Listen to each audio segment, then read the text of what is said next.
A very good morning, dear students. Today I am to continue with second prose chapter from your supplementary textbook, Wisdom. The name of the chapter is Tiger King, and this is written by Kalki. Here you can see the picture of Kalki. His full name was Kalki R. Krishnamurthy from 1899 to 1954. Let us know about the writer first. He was a Tamil writer, journalist, poet, short story writer, critic, and Indian independence activist. He was named after Kalki Avatar, the 10th and last avatar of the Hindu god Vishnu. His writings include 120 short stories, 10 novellas. Novellas, as previously also I have told you, that novellas is a short novel. 5 novels, 3 historical romances, editorial and political writings, hundreds of film and music reviews. The location of this story, The Tiger King, is pre-independent India, and the place where the story occurs is the kingdom of Pratibandhapuram. During this time, the kings of India, they lived under the thumb rule of British.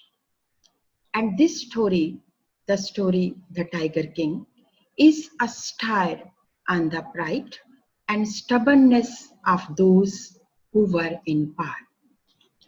The main characters of this story are, first is the Tiger King, and he is the hero of the story. The Maharaja of Pratibandhapuram,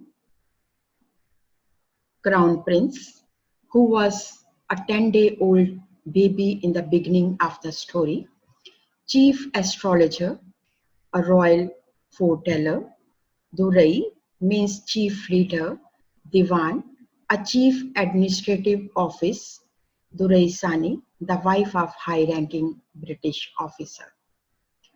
Let us start with the summary of this story now. The main character, as I told you earlier also, the main character of the story is the king of Pratibandhapuram. He is given a list of titles to emphasize on his greatness. To sum up, all the titles in one, the king is called the Tiger King. The reason for him being called so shall be revealed in the lesson ahead. When the king of Pratibandhapuram was born, obviously he was a royal infant, so many astrologers were called to see his horoscope. So astrologer, they predicted at the time that one day the Tiger King would die. At this time, a miracle happened. The 10-day-old Tiger King spoke up. All the listeners were surprised to see a 10-day-old baby speak. First, they were not able to know that from where this voice is coming. Then they saw here and there. Then again, when the baby spoke, then they could understand that what miracle was occurring there. Once again the baby spoke. The Tiger King said in its squeaky voice that all those who are born have to die one day. He didn't need their predictions to know this fact. Also, he added that if they told him the manner of his death, that would make some sense of him. So the astrologer had to tell him. He said, the Tiger King was born in the hour of the bull, which was an enemy of the tiger. Hence, the Tiger King would die due to a tiger. So everyone was thinking that the baby, listening the name of the tiger, will be very much frightened. He will be trembling also. But actually nothing of this sort happened. On the other hand, as soon as the crown prince heard the name of a tiger, he made a deep grounding sound and spoke terrifying words. He said, I need not to beware of the tigers, but let the tigers beware of the king of Pratibandhapuram. So the crown prince was growing. He was growing taller and stronger day by day. But after this miracle, no other miracle happened. No other miracle marked his childhood days apart from the event already which I have described you. He was given a special treatment. As a small baby, as a boy, he drank the cow milk of the English cow, was brought up by the English nanny, got lessons in English by an Englishman, and watched English films just like the crown prince of other Indian states did. Here you can see the English nanny taking care of the royal infant. When the crown prince turned 20 years of age, the royal state, which had been in the custody of the court of wards, was given to him. That is, he was crowned and he was made the king. Although he didn't remember that what had happened when he was only a 10 days old baby, but all the other people in the kingdom, they knew this fact. So everyone in the kingdom remembered the astrologer's prediction. Many continued to discuss the matter, and slowly this matter came into the ears of Maharaja. Now the king of Pratibandhapuram, when he heard these words, he took an oath that he would attend to all other matters of the kingdom only after he had killed 100 tigers. So he started from his own kingdom, Pratibandhapuram. There were innumerable forests in Pratibandhapuram. They had tigers in them. The Maharaja knew the old saying, "You may kill even a cow in self-defense." There could certainly be no objection to killing tigers in self-defense. The Maharaja started out his tiger hunt from this day onwards. Maharaja was very much thrilled. His thrill was beyond any measure when he killed his first tiger. He sent for the state astrologer and showed him the dead beast, because the astrologer had predicted that Maharaja will be killed by the tiger only. So he wanted to tell the astrologer that there is no one, no human being, no animal who can kill the Maharaja. So he called the astrologer. The astrologer said, "King, you can kill even 99 tigers, exactly in the same manner as you have killed the first tiger. But you have to be very careful with the last tiger, the 100th tiger, because this tiger will be the reason of your death." The astrologer was so sure about his words. He also replied that he would tear all the books of astrology and set them on fire. Also, he continued that he shall cut off his hair and would change his profession from an astrologer to an insurance agent. So you say that the astrologer's main thing is the tuft. Tuft is in the center. They keep some hair. So he assured him that he is ready to cut his tuft also if his prediction is not true.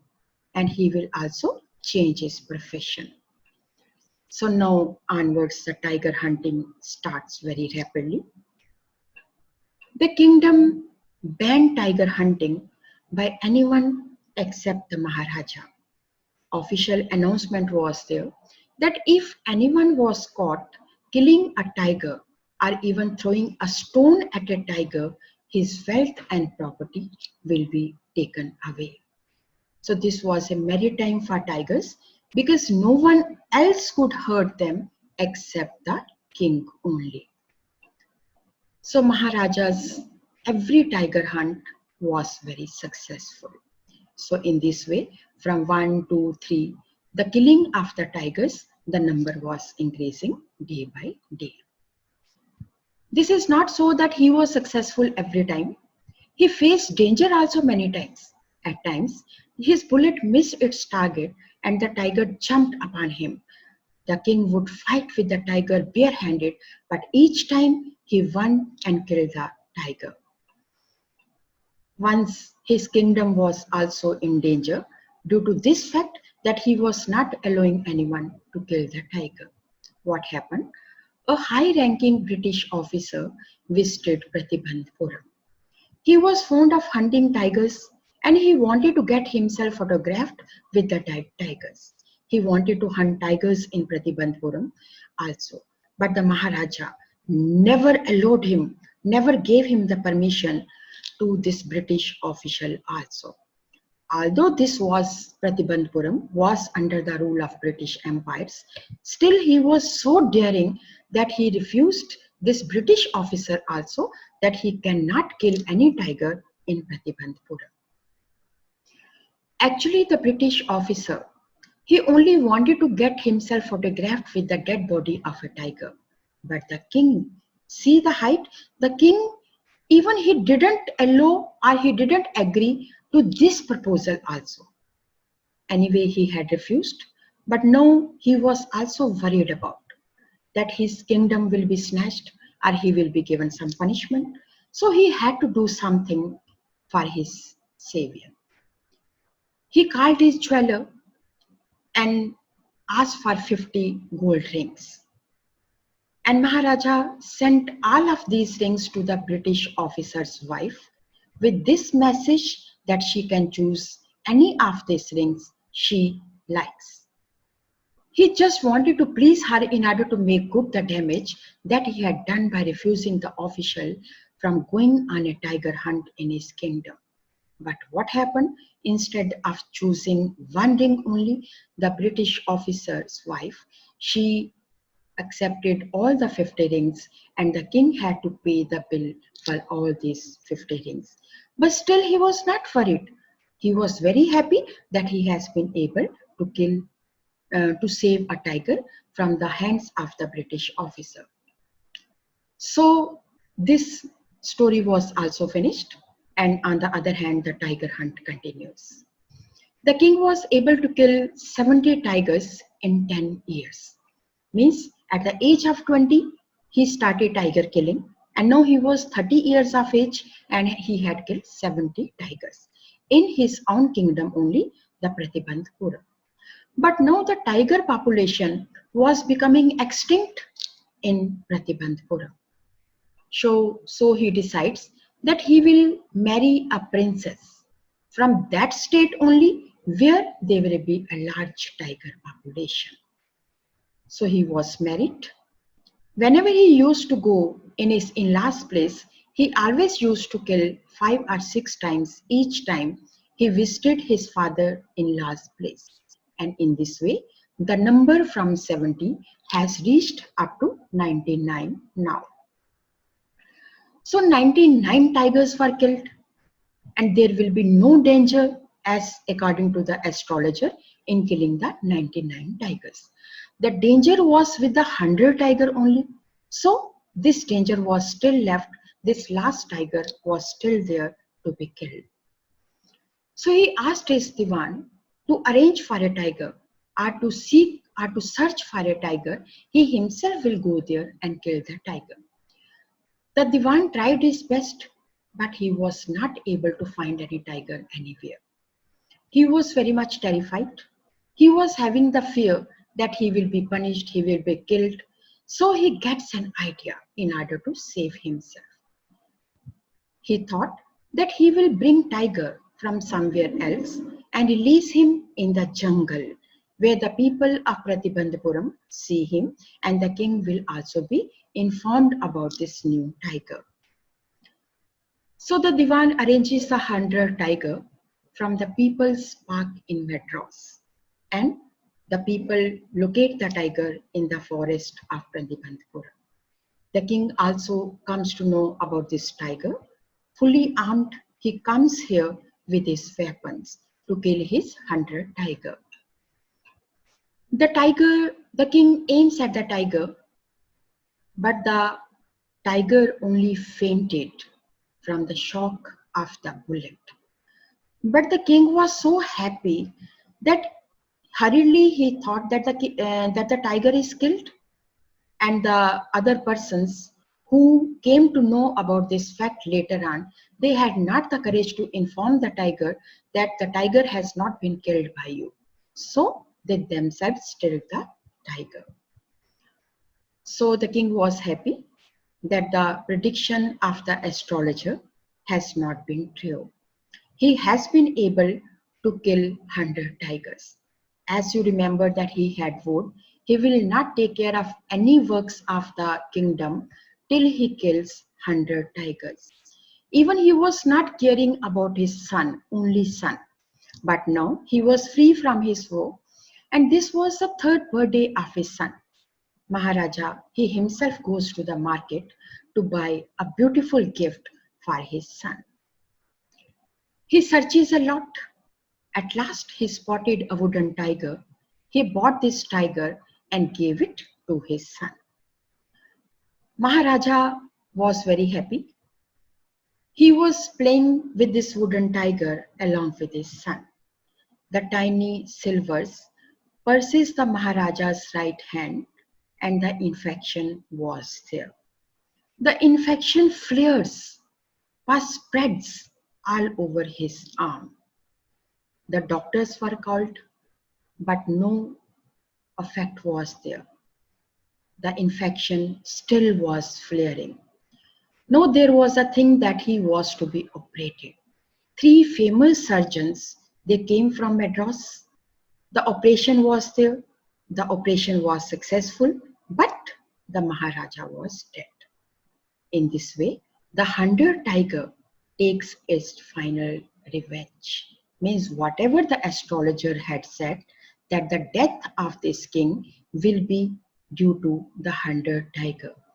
Although the king was not aware of this fact that he has not been able to kill the hunter tiger, but actually the wooden tiger, although this was not a real tiger, although this was a wooden tiger only, this became the reason of the death of the Maharaja of Pratibandhapura. So this finishes with your story. So the main points to remember, let us know. This is a story with a moral lesson. It narrates the story of Maharaja of Pratibandhapuram in an ironical and satirical style. Pride comes before a fall, and death is the great equalizer. Man should learn to respect life and take care of all the creatures of this earth. How will you interpret this story? This Tiger King, written by Kalki, is a warning to man to stop his ruthless exploitation of nature, which has caused the extinction of innumerable wildlife species. Story is more about the crime of thoughtless killing of tigers and its punishment rather than the power of destiny. That's all from this story. Thank you for watching this video.